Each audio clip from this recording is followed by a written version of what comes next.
waxaan dukaan ka soo gatay kareem ama barfuun markaan akhriyay waxyaabaha laga sameeyay waxaan ku arkay inay ku jirto alkohol ama khamri marka ma isticmaali karaa su'aasha xigta waxay leedahay waa su'aalo fara badan oo khuseeya dhinaca makeup-ka iyo isqurxinta dumarka marka su'aalahaas way badan yihiin laakiin khulaasadooda waxa waaye daawooyinkan isku cadeeyo diinta islaamka maxay ka qabtaa makeup-ka kale si caadiga ah oo aan cadeynta ku jirin isaga xuduudiisa maxay tahay in laga yeelo gole waa mas'alo ina wada haysato waaye barfuunada la isticmaalo in badan ama badankood taqriiban kulligood baa la dhihi karaa waxaa ku jira alkohol baa ku jirta alkoholkuna waa muskir waa nooc khamrada ka mid ah waana iska isticmaalaayo waa ka salaadaha markaan usoo soconnaa isku buufinaayo innagoo isu soo udginnay baan masaajidana salaadaha tukannaa marka waa mushkilo innaga ina haysatoba daawooyinkii qaar ka mida alkoholka ku jira isbitaalkii markaad tagto oo lagu durahayo ayaa lagu marmarini soo maa marka meelo badan baanu isticmaalnaa waana nooc khamrada ka mida leanna muskir waa marka ma la isticmaali karaa kareemka ama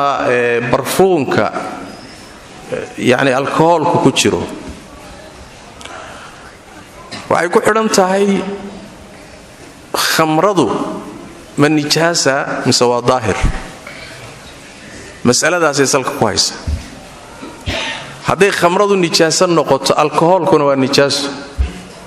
hadday khamradu daahir noqotona alkoholkuna waa daahir masalada khamrada ayay marka salka ku haysaa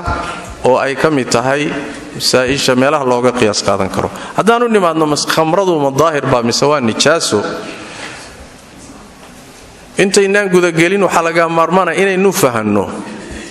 waa xaaraan iyo waa nijaaso way kala duwan tahay khamradu inay xaaraan tahay oon la cabbi karin oon la isticmaali karin oo aan laga ganacsan karin waa laysku waafaqsan yahay qur-aankuna waaba caddeeyeyba soo ma taas isticmaalkiiyo xaaraamnimadeedu baab laga doodayo ma aha laakiin ma nijaasa mise nijaaso ma ahabaa doodi ka jirtaa culimmada dhexdooda waxyaalo badanoo waxaa jira xaaraam ah laakiin aan nijaaso ahayn soo ma jiraan waxaa ka mida sunta oo kale suntu waa xaaraan laakiin nijaaso maaha marka xaaraamnimada iyo nijaasanimadu isma laasimaan waxaa la dhihi karaa nijaaso kasta shay kastoo nijaasa isticmaalkiisii iyo cunidiisii iyo cabbitaankiisuna waa xaaraan laakiin shay kasta oo xaaraama nijaaso ma noqdo yacni waxaa dhici karta inuu xaaraam yahay haddana uusan nijaas ahayn soo saas ma marka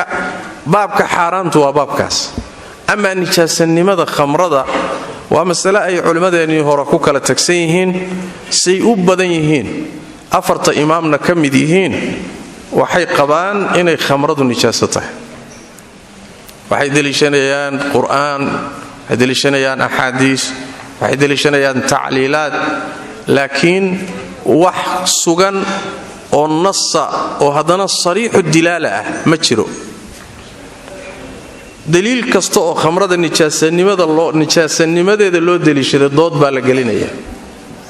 ama xagga sugnaantiisaa dood laga gelinayaa ama xagga tusidiisa uu mas'alada ku tusaya dilaaladiisaa dood laga gelinaya hadduu nas saxiixoo sariixa jiri lahaa inta badan doodi ma gasheen marka afarta imaam iyo culimmada badankood waxay qabaan khamradu inay nijaaso tahay ninkii madhabkaa ku qanacsan oo sidaasi ku qanacsanna waa inuusan wax kastoo alkohol ku jirta waa inuusan isticmaalin leanna waxa wey waa nijaaso soo ma waa khamradii oo kale waay madhabka labaad oo culimmadu masalada ka qabaan waxaa qaba alimaam rabiicat ibnu cabdiraxmaan alra'y sheekhii maalik faqiih buu ahaa a'immadii salafka ka mida waxaa kaloo qaba inay khamradu daahir tahay alimaam almusani sheekh ardaygii imaamu shaafici ya asxaab ulwujuuh madhabka shaaficigana waa ka mid asaguna wuxuu qabay khamradu inay aynan nijaaso ahayn oo sheekhiisii shaafici buu ku khilaafay sidaa waxaa kaloo qabay isagana daawuudin الظaahiri saaxib ulmadhab daawuudin الظaahiri oo madhab lahaa asaguna sidaasuu ku tegay walow ibnu xasmi uu khilaafay waxaa rajaxay inaysan khamradu nijaaso ahayn a'immadii dambe ee reer yamaneed sida alimaamu shawkaani iyo alamiiru sancaani culimmadaasaa rajaxay oo waxay leeyihiin mar haddaan masaladu ay jirtay wakhtigii caanna ahayd daliil cad oo lagu xaaraameeyey in lagu nijaaseeyena ayna jirin daliil cad oo sugan oo sariixana aan la haynin waxa weeyaan alaslu fi lashyaai alطahaaray cuskadeen marka shayga mar haddaan daliil loo haynin nijaasanimadkiisa asalku waa inuu daahir yahay saas way macnaha daliilkiisuna waxa weeyaan waa daliilka salbiga cadamu daliil baa daliilu ah cadamu daliil baa daliilu ah macnaha lianna ruuxa shayga dhahaya waa daahir asal buu fadhiyaa daliilka waxaa laga rabaa ruuxa dhahaya waa nijaaso liannahu khaarij lasli waa asalkiibuu ka baxay almuhim markaan soo gabagabeeye madhabka dambe oo inaysan khamradu nijaaso ahayn culimmada qabta ruuxa ku qanacsan oo sidaasi la xoog badan tahay khamrada iyo alkohoolka iyo muskirka wax sarqaamiyo oo dhan agtiisa nijaaso kama ah saas daraaddeed barfuunkii iyo kareemkii alkohoolku ku jira wuu isticmaali kadibna wax dhibaata uma arko madhabka hore oo culimmadu u badan yihiin ninka qabana waa inuusan soo isticmaalin wax kastoo alkohol ku jirto leanna wax way khamro waay masaladu saasaa laysugu khilaafsan yahay markaan aniga istidlaalalka culimmada iyo say isu khilaafeen iyo wax la kala daliishaday iyo sida looga jawaabay iyo baxhigeeda markaan fiiriyey waxaa ila xoog badan wallahu aclam khamradu waa xaaraan laakiin nijaasanimadeeda daliilkeedu ma xoog badna waxaa ila xoog badan culimmada qabta inaysan nijaaso ahayn waxyaalahay ku cilaynayaan waxaa ka mida asalkeedu waxay ka soo jeedaa shay daahira ama cinab ama timir isbadashay waay marka daahir bay ahayde maxaa nijaaseeyey bay leeyihi sax isbeddelkan maadada wax sarqaaminaysa ay ku dhalatay way xaaraamaynaysaayoo dee sarqaan bay keenaysaa laakiin maxaa nijaasadu xaggay ka timid masalada istidlaaladkeeda hadda geli mayno laakiin wax weeyaan tan dambaa ila xoog badan wallahu aclam laakiin ninkii khamradu inay nijaaso tahay qabo culimmada badankood madhabkooda mara waa inuu iska ilaaliyo shay kastoo alkohol ku jiro oo uusan isticmaalin barfuun ha noqdo kareem ha noqdo wallahu aclam alxamdu lilah masalada rag iyo dumarba dee shareicadu way fartay masalatu tajamulka iyo in la isqurxiyo shareicadu way fartay guud ahaan nabigeena sal ly slam waa kan yidhi in allaha jamiilun yuxibu ljamaal markii la yidhi rasuulka ilaahayow kibirka markuu ka hadlay baa nin yidhi rasuulka ilaahayow waxaan jeclahay kabahaygu inay fiican yihiin oo quruxsan yihiin dharkaygu inuu fiican yahi oo quruxsan yahay ma kibirkii ka mid tahay kaasuu wuxuu yidhi maya in allaha jamiilun yuxibu ljamaal alkibru batlu lxaqi waqamtu nnaas kibir waxaa la yidhahdaa xaq oo la diido iyo dadka oo la xaqiro la yasaa la yidhaahdaa ama la liido saa darteed qofku nabig alai slam dad waxoogay basaasi ka muuqatayna laakiin baahi ku kalliftay ayna jirinna wuu canaantay nin baa u yimid maalin dharkiisa iyo timihiisa iyo aaday uga muuqato markaasuu wuxuu yidhi xoolo ma leedahay markaasuu yidhi xoolo nooc walbaan leehay geel baan leeyahay lo baan leeyahay wax walbaan leehay maal lacag baan leehay wuxuu yidhi orodo isoo hagaaji kadib wuxuu nabigu yidhi in allaha yuxibu ilaahay oo jecelya addoonka hadduu u nicmeeyo an yaraa ahara nicmatihi calayh nicmadii inay ka muuqato isagoon ku kibraynin xadgudbaynin in nicmadii shukrigeedii uu ka muuqdo saa darteed buu munaasabaad badanna nabigu cala salaam u aqbalay in dhar gaara loo gato ciidaha iyo munaasabadaha iyo wafdiyada iyo ziyaaraadka iyo uu qofku munaasabado gaarana isqurxiyo taasi waa mabda' guud oo sharcigeennu si guud buu u faray dadku inay isqurxiyaan wixii khalqiga ilaahay bedelaya wixii laba tilmaamood yeeshana ama saddexna iraahda yeeshana sharcigu waa ku xaaraam wixii yeesha abuurkii ilaahay in wax laga bedelayo oo ilahay waa ka wala yugayiruna khalqa allah khalqi ilaahay bedelayaan. ilkaha waagi hore waa la qorqori jiray, wax dhuudhuuban oo feenfeenan baa laga dhigi jiray, qurux baana laga raadin jiray. nabigu markuu xaaraantinimeynayey wakay walmutafallijaati lilxusn almugayiraati khalqa allaahi, abuurka ilaahay bedelaya. waxaa kaloo reeban naftan iyo jirku waa ammaano,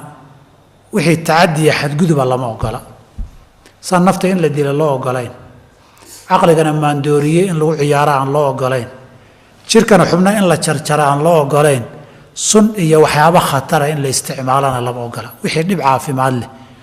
ee khatar geysanayana isna lama ogola, rag iyo dumarna isaga mid weeye. waxaa saddexaadan la ogolayn wixii samaynaya musuqmaasuqiyo been noqonaya, oo dad lagu khiyaamayo, oo si aan jirin loogu sheegayo, oo masaladu musuqmaasuq iyo isdabamaris ay tahay. dee qishigu waa xaaraam, man qashanaa falaysa mina, waa kii nabigu sal intaa wixii aan ahayn filjumlati iyo guud ahaan iyo duuduub asal ahaan isqurxintu way bannaan tahay, saddexdaa midna haddaynan gelin. wixii caafimaada waxu dhimaya dee waxaan wuu dhimaya anuu ma dhihi karo, dhakhtar baa la weydiin, iyaga ahlu dikri ka ah. wixii khiyaano ahna qofkay u noqonaysaa iyo labada qof ay khusayso, qofkuna inuu khiyaano u sameeya ma bannaana, rag iyo dumartoona. hadhowna hadday soo baxdaan axkaam sharciga ka dhalanayso, oo haddiiba neef ariyo xooloo la soo gaaxiyo wuu caano badan yahay dadka lagu khiyaamay, sharcigu axkaam iyo khiyaaraad ka furay. qof bini aadam oo qof bini aadama nolol khiyaamay, iyadana khiyaaraad baa sharciga ka furan oo ka dhasho axkaama. de hadda su-aashuna ma aha halkana faahfaahinteedu ma xambaari karto. waxa soo harayna wixii khalqi bedelitaan ahna culimmadu waa isku qabteen maxaa bedelitaan ah. laba qaybood, waxna waa wixii daa'im ee joogta ah, waxna waa wixii ku meel gaara. wixii daa'im ee joogta ah lama ogolo, tan ilkaha tusaale u ah, tan ilkaha la qorqorayay baa tusaale ah. wixii joogta ah lama ogola. wixii aan joogto ahayne intuu wax bedelo wakhti yar jiraya oo haddana isbedel soo noqonaya, haddana isbedelayahay, guud ahaan waa la ogol yahay. wixii aan sharcigu si gaara u diidin in magacaabin, si timo lagu daray iyo waxyaabaha lamidka ahee axaadiidu ka sheekeeyeen. wixii laakiin aan joogto ahayn, waxyaabaha inta asalku sharcigu waa ogol yahay. waxaa ka mid a timahan la cilaamayo, waxaa ka mid a iyagoo jilcisa la marinayo, ama dee sida waddankan aan joogna ka jirta la gubayo la feereynayo. timahan la gubo ee la feereeyo, carabiga tamliis shacr bee lagu yidhaahdaa, baa ka mid a. muddo kadib kuwan madoobeeye culummada bannaysay baa ka mid a in la madoobeyn karo. dabcan dee haddaad madoobayso maalin iyo dhowr maalmood kadib hoos buu ka soo caddaani. haddaad cilaan ku guduudisay hoos buu ka soo caddaani, isagaa is soo bedelaya. guud ahaan saa darteed waxyaabahan ama timo la marinayo ay dib ka soo baxayaan, ama karaamyada iyo meekabyada inta la ismariyo iska baaba'ayaay, cilaankii baabkiisii wey, haddayna dhib caafimaad yeelanin. hadduu jiro dee qofka midabkiisii, waxaa kaloo ka mid ah isqurxinta, wax allaalay masalada iscadaynta, ama kareem ha la isticmaalo, ama kiniin ha la isticmaalo, ama wax dambeoo soo bixi doona ha la isticmaalo. ilaa noloshu way isbedelaysaa, maalinba qaab cusub baa soo baxaye. jirka midabka cadayntiisu ma bannaan tahay? masalada hadda soo baxda oo khilaaf badan ka jira waay. waxa la isu khilaafayo waa wixii aan dhib caafimaad lahayn. dhib caafimaad haddii uu yeesho ma bannaana, ama ha iscadayn ha noqoto, ama ismadoobeyn ha noqoto, ama isjaallayn ha noqoto. wixii la isticmaalaya dhib caafimaad leh, inuu midab yahay xaaraanu ma aha, inuu dhib caafimaad leeyahay buu xaaraan u yahay. taa lagama hadlayo. waxaa la isku hayaay waa haddii dhib caafimaad uusan lahayn, amaba ay timaado haddii aan ka soo qaadno